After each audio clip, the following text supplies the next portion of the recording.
નારે ચાલુ આશાબેન હાય હાય આશાબેન હાય હાય ના જોઈએ આશાબેન ના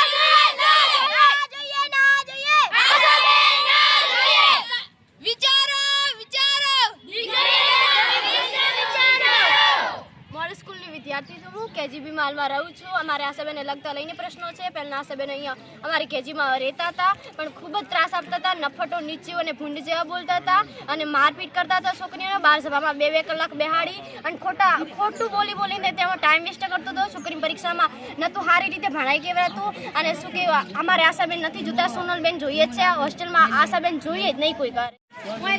હું કેજીબીની વિદ્યાર્થીની છું અમારે આશાબેનને લઈને આ પ્રશ્ન છે આશાબેન આ હોસ્ટેલમાં આવવા જ ન જોઈએ આશાબેન દીકરીઓને અપશબ્દ બોલતા હતા તેમના રૂમની સફાઈ કરાવતા હતા અને હોસ્ટેલની તેમના અહીંયા બાજુમાં મકાન છે ત્યાં હોસ્ટેલની વસ્તુઓ પણ લઈ ગયા છે એટલા માટે અમારે આ સોનલબેન નહીં હોય તો ચાલશે પણ કોઈ કારણોસર આશાબેન ના જોઈએ એટલે ના જ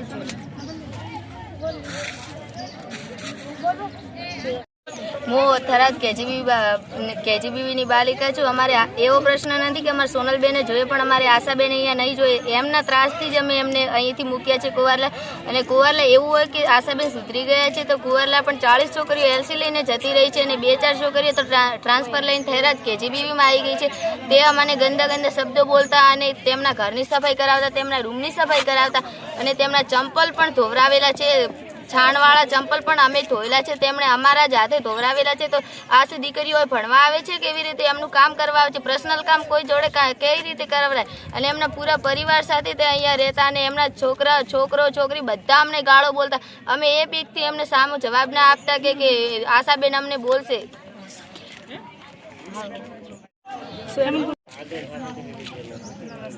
નમસ્તે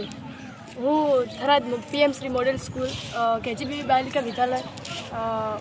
મોડેલ સ્કૂલની જે હોસ્ટેલ છે તેમાં રહું છું અને તેમાં ખૂબ જ અન્યાય કરવામાં આવે છે અને જે આશાબેન છે તે દીકરીઓને અપંગ છે એટલે એ એમ કહે છે કે અપંગ દીકરી અહીં નહીં રહે એક દીકરી જે હતી તેને જબરજસ્તીથી એલસી દેવામાં આવી હતી તો શું આ બધું સાચું છે અને બધી દીકરીઓને બસ એક જ માંગ છે કે જોઈએ સોનલબેન નહીં આવે તો કોઈ વાંધો નહીં પણ 26 કેજીબીવીઓમાંથી ગમે તે એકાદી બીજી આવે